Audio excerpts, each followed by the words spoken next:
नमस्कार, आप देख रहे हैं 22 जुलाई 22 खबर और मैं हूं आपके साथ शुभेंदु सिंह। धर्मनगरी कुरुक्षेत्र की जाट धर्मशाला में किसान महापंचायत में किसान नेता राकेश टिकैत ने केंद्र सरकार पर जमकर हल्ला बोला। भारतीय किसान यूनियन के राष्ट्रीय प्रवक्ता राकेश टिकैत आज धर्मनगरी कुरुक्षेत्र में किसान महापंचायत में शिरकत करने पहुंचे।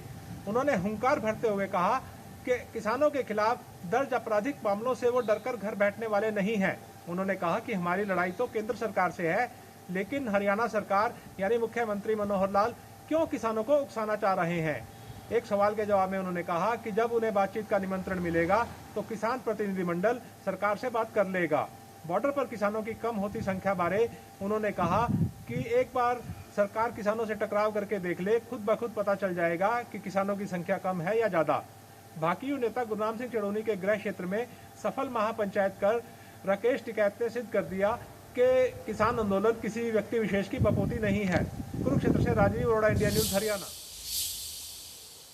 अंबाला में देर रात हरियाणा के गृह मंत्री अनिल विज का युवा किसानों ने विरोध किया था, जिसके बाद पुलिस ने 5 प्रदर्शनकारियों के खिलाफ मामला दर्ज कर उन्हें गिरफ्तार किया।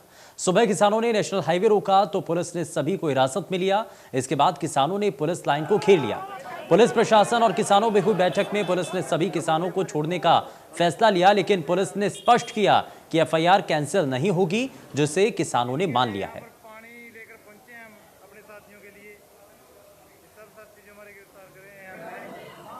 जो इनका धरना प्रदर्शन है वो शांतिपूर्वक हो सकता है, बट कोई ऐसी चीज़ नहीं होनी चाहिए कि जिससे कि लोगों को परेशानी हो। उनको यही एंगेज करके समझाया गया है और अभी भी उनसे यही किया गया है कि जो काम है पुलिस को उनको करने दीजिए, कर दें। दोनों डीएसपीस भी थे और आप हमें जो लीगल कार्रवाई बने वो करने दीजिए, जो भी होगा लो विल टेक इट फ्रॉम। कानून की प्रक्रिया के तहत जो भी रिहाई बनेगी उसी हिसाब से उनकी रिहाई कर दी जाएगी।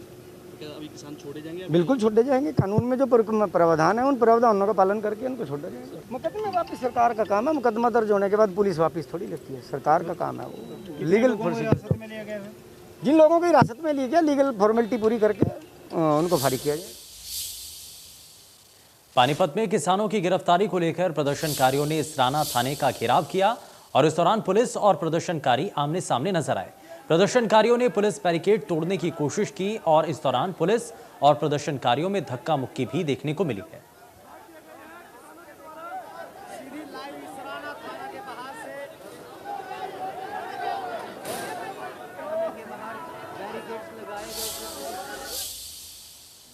वहीं दक्षिण हरियाणा में केंद्रीय मंत्री भूपेंद्र यादव के स्वागत में जन आशीर्वाद यात्रा निकाली जाएगी। बीजेपी के प्रदेशाध्यक्ष ओपी धनखड़ से बात की हमारे संवाददाता दीपक शर्मा ने। प्रदेश भाजपा की जन आशीर्वाद यात्रा पर बात करने के लिए हमारे साथ है प्रदेश भाजपा के अध्यक्ष ओम प्रकाश धनखड़ जी। धनखड़ जी, जन आशीर्वाद यात्रा, सबसे पहले तो इसके पीछे उद्देश्य क्या है? सब अपने अपने इलाके में जाके जो उनका प्रभाव क्षेत्र है वहाँ लोगों का आशीर्वाद लें, उनके बीच में जाएं, यही इसका मुख्य उद्देश्य है। तो सभी को वहाँ भेजा जा रहा है। भूपेंद्र जी का हमारे एक अच्छा सुयोग है कि वो हरियाणा के रहने वाले हैं, राजस्थान से राज्यसभा में, तो दोनों राज्यों में उनकी जन आशीर्वाद यात्रा का आयोजन कर रहे हैं। तो कौन कौन लोग रहेंगे, किस तरीके से इसको लेकर पूरा रोड मैप रखा गया है इस पूरी यात्रा को लेकर? देखिए, 2 दिन की उनकी यात्रा है। 16 तारीख को वो गुड़गांव जिले में रहेंगे और अपने गांव तक जाएंगे और 17 तारीख को वो रेवाड़ी और महेंद्र से यात्रा करेंगे। मुख्यमंत्री जी उनके गाँव में आ रहे हैं। 3 बड़ी सभाएँ हैं। 3 बड़ी सभाओं में मैं उनके साथ रहने वाला हूँ, मानेसर में, उनके गांव जमालपुर में और गोद बड़ावा में। और बाकी जो हमारे वरिष्ठ सब नेता हैं, हमारे विधायक, 3 विधायक हैं गुड़गांव में, उनकी ड्यूटी गुड़गांव में लगाई गई है। जिला अध्यक्ष प्रभारी की लगाई गई है, सुधा यादव जी, संतोष यादव जी की लगाई गई है। इसी तरह से हमारे मंत्री हैं बावल से बनवारी लाल जी, उनकी लगाई गई है। लक्ष्मण जी विधायक हैं, उनकी लगाई गई है। वहाँ के जिला वहीं सीएम मनोहर लाल ने किसानों को मनोहर सौगात देते हुए करनाल में बनने वाली 6 सॉइल लैब का उद्घाटन किया। हरियाणा के कृषि क्षेत्र के लिए आज का दिन बेहद खास है। आज मुख्यमंत्री मनोहर लाल ने वीडियो कॉन्फ्रेंसिंग के जरिए प्रदेश में बननी 40 सॉइल लैब का उद्घाटन किया है, जहां पर मिट्टी की जांच होगी। आप मेरे पीछे देख सकते हैं, ये वो 6 लैब हैं जो इस करनाल जिले में बनेंगी, जिनका उद्घाटन आज यहाँ पर किया गया है। जहाँ तक मिट्टी लैब की बात की जाए तो एक बड़ा क्रांतिकारी कदम होगा कृषि क्षेत्र में, क्योंकि अभी तक जो है किसान ये निर्धारित नहीं कर पा रहे थे कि उनकी उपज के लिए कौन सी मिट्टी उपयुक्त है और उन्हें अपने खेत में कितनी खरपतवार या उर्वरक डालने की ज़रूरत है। ऐसे में ये सोइल टेस्टिंग लैब किसानों के लिए एक बेहतर विकल्प बनेंगे। करनाल से महेंद्र सिंह, इंडिया न्यूज़ हरियाणा। किसानों को अपनी भूमि की गुणवत्ता जानकर उस भूमि में क्या फसल लगानी है क्या नहीं, इसका फैसला लेने में अब आसानी हो पाएगी। और इसके लिए प्रदेश भर में 40 भूमि परीक्षण प्रयोगशालाएं खोली रही हैं और जिसका उद्घाटन मुख्यमंत्री मनोहर लाल ने वीडियो कॉन्फ्रेंसिंग के जरिए किया। भाजपा सरकार किसानों की आय दोगुनी करने के लिए लगातार प्रयासरत है।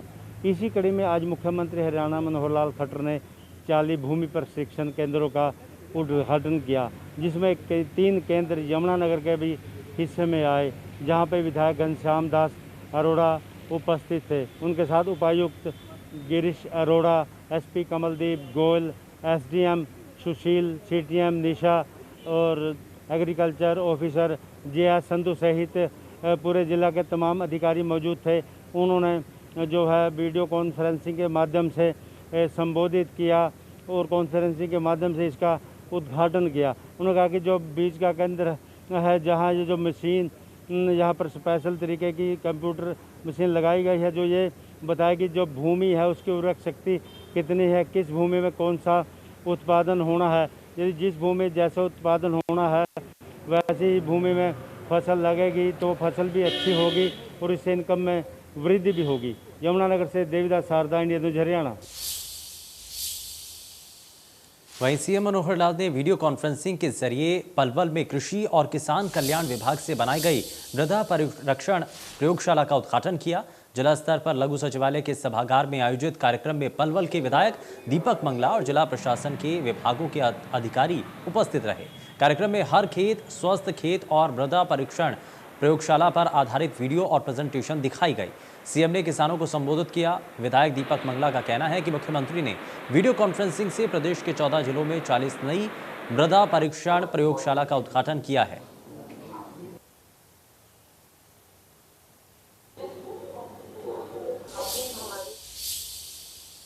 एक अगस्त से प्रदेश में शहीदों के सम्मान में बीजेपी तिरंगा यात्रा निकाल रही है और देश के 75वें स्वतंत्रता दिवस से पहले भाजपा की 2 सप्ताह तक चलने वाली तिरंगा यात्रा नरवाना विधानसभा में शुरू हुई। तिरंगा यात्रा का शुभारंभ रेलवे स्टेशन से किया गया और समापन विश्वकर्मा चौक पर किया गया।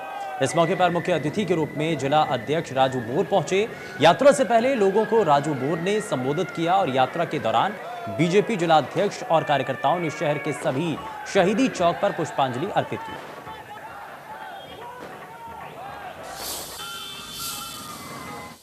वहीं नूंह में बीजेपी ने तिरंगा यात्रा निकाली, जिसमें काफी लोग जुटे। पुराना अनाज मंडी से तिरंगा यात्रा की शुरुआत हुई। यात्रा का शहर के लोगों ने फूलमालाओं से स्वागत किया और यात्रा में बीजेपी नेत्री नौक्षम चौधरी इस दौरान शामिल हुई। नौक्षम चौधरी ने कहा कि नूंह शहीद हसन खान मेवाती की धरती है। यहाँ के हर व्यक्ति के खून में देशभक्ति कूट कूट कर भरी है। उन्होंने कहा कि इलाके के लोगों ने मुल्क की खातिर हमेशा कुर्बानी दी है। जिला अध्यक्ष नरेंद्र पटेल ने कहा कि पुराना में तिरंगा यात्रा की अच्छी शुरुआत हुई।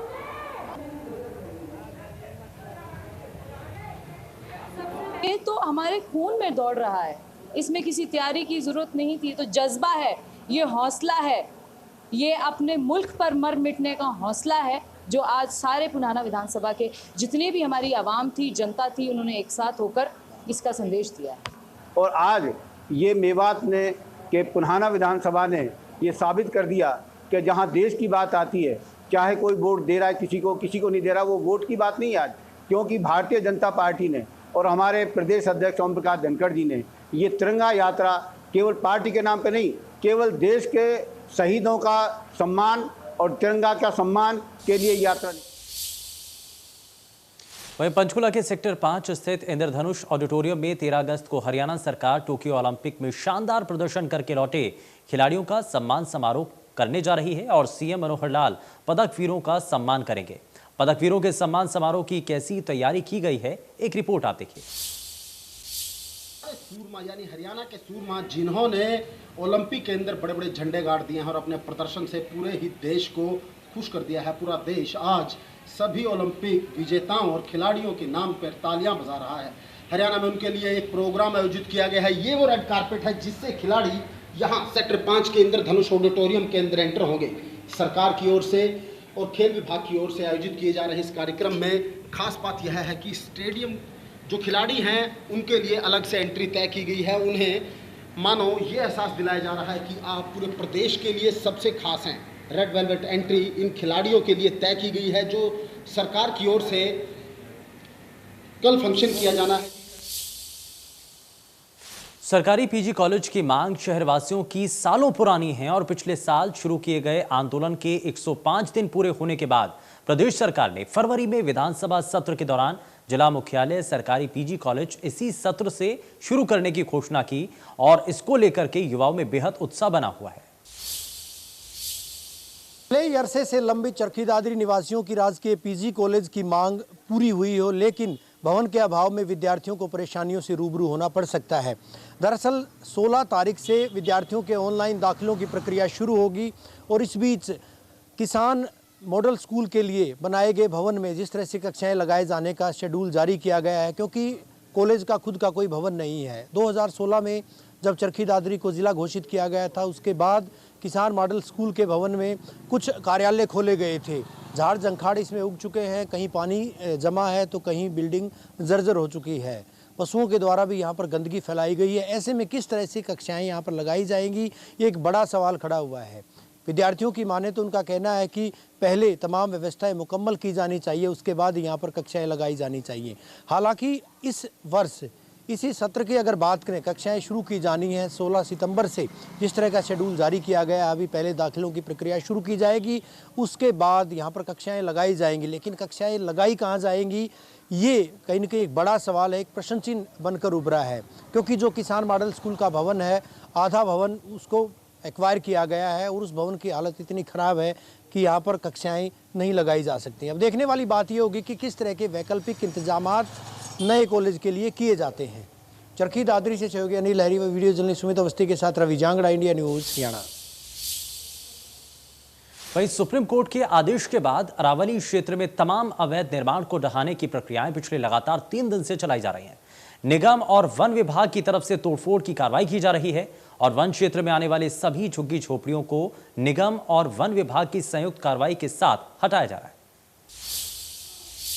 सुप्रीम कोर्ट के आदेश के बाद में अरावली क्षेत्र में तमाम अवैध निर्माण को ढहाने की प्रक्रिया पिछले लगातार 3 दिन से लगातार जारी है और नगर निगम और वन विभाग की तरफ से जो अवैध निर्माण किए गए हैं उन पर तोड़फोड़ की कार्रवाई हो रही है। और देख सकते हैं आपके यहाँ इस क्षेत्र में जो अरावली के में अगर झुग्गी बस्ती हैं या इस तरह के जो मकान हैं उनको भी तोड़ा जा रहा है। ना केवल ऐसे मकानों को बल्कि जो जितने भी अवैध तमाम फार्म हाउस हैं उन पर भी पिछले 2 दिन से बुलडोजर चल रहा है। और इसके पीछे सुप्रीम कोर्ट की तरफ से जिस तरह से आदेश जारी किए गए थे कि तमाम जितने भी यहाँ अवैध निर्माण हैं उनको ढहाया जाए, तो उसी कड़ी में नगर निगम की तरफ से यहाँ तोड़फोड़ की जा रही है। और वन विभाग का, चूँकि ये ज़मीन वन विभाग की है और ऐसे में PLPA एक्ट यहाँ लागू है, जितने भी यहाँ निर्माण हैं उनके पास में किसी तरह की कोई NOC नहीं है और इसीलिए इन निर्माणों को तोड़ा जा रहा है। अगर मैं आपको आगे दिखाऊं तो देखिए, ये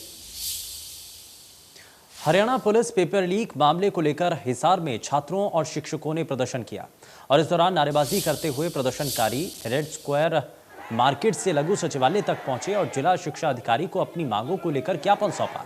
इस दौरान प्रदर्शनकारियों ने पेपर लीक के आरोपियों को सख्त से सख्त सजा देने की मांग की है।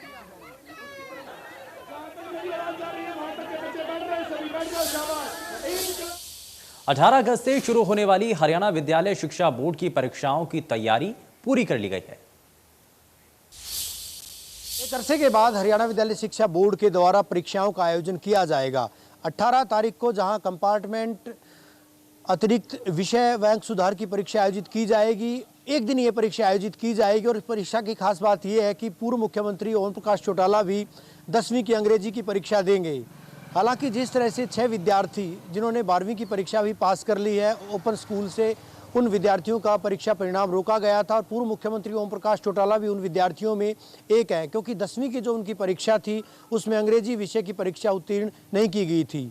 आपको बता दें कि विद्यालय शिक्षा बोर्ड की 12वीं की परीक्षा जरूर पूर्व मुख्यमंत्री ओम प्रकाश चौटाला के द्वारा उत्तीर्ण की गई है, लेकिन 10वीं की परीक्षा उनके द्वारा नेशनल ओपन स्कूल दिल्ली से पास की गई थी, जो 5 विषयों में पास की गई थी और अंग्रेजी विषय उसमें शुमार नहीं था। लेकिन विद्यालय शिक्षा बोर्ड की शर्त है कि 12वीं की परीक्षा तभी पास मानी जाएगी जब विद्यार्थी ने 10वीं की परीक्षा अंग्रेजी विषय के साथ उत्तीर्ण की हो। बहरहाल 18 तारीख को होने वाली परीक्षा में पूर्व मुख्यमंत्री ओम प्रकाश चौटाला अंग्रेजी की परीक्षा देंगे। उसके बाद जब परीक्षा परिणाम आएगा तो उसके बाद ही कहना मुनासिब होगा कि उनका 12वीं का परीक्षा परिणाम किस तरह से घोषित किया जाता है। लेकिन विद्यालय शिक्षा बोर्ड के द्वारा तमाम इंतजाम कर लिए गए हैं। कुल करीबन अगर बात करें 14,000 परीक्षार्थी इस दिन परीक्षा देंगे। 80 परीक्षा केंद्र पूरी परीक्षा के लिए बनाए गए हैं। पूरे प्रदेश में अगर जिला मुख्यालयों की बात करें परीक्षा केंद्र बनाए गए हैं। इसके अलावा एक अहम बात कि 19 तारीख से यानी 19 अगस्त से 3 सितंबर तक कहीं न कहीं DLED यानी JBT की परीक्षा आयोजित की जाएगी। उसके लिए भी विभिन्न परीक्षा केंद्र बनाए गए हैं। ऐसे में अब जिस तरह का प्रयोग विद्यालय शिक्षा बोर्ड के द्वारा किया जा रहा है, कोविड के प्रोटोकॉल को मद्देनजर रखते हुए कहीं न कहीं तमाम वो इंतजाम भी किए गए हैं। वीडियो जर्नलिस्ट सुमित अवस्थी के साथ रवि जांगड़ा, इंडिया न्यूज़, हरियाणा। खबर सोनीपत से है, जहां गांव जाहरी में छात्रों और अध्यापकों को काफी दिक्कतों का सामना करना पड़ रहा है। राजकीय स्कूल की दीवार के साथ गंदगी के ढेर लगे होने के कारण परेशानी हो रही है। गंदगी की बदबू के कारण कमरों में बैठे विद्यार्थी अपनी पढ़ाई नहीं कर पा रहे हैं।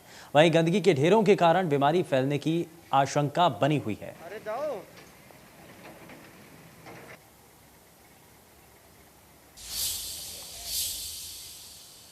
और फिलहाल के लिए बस उतना ही। नमस्कार।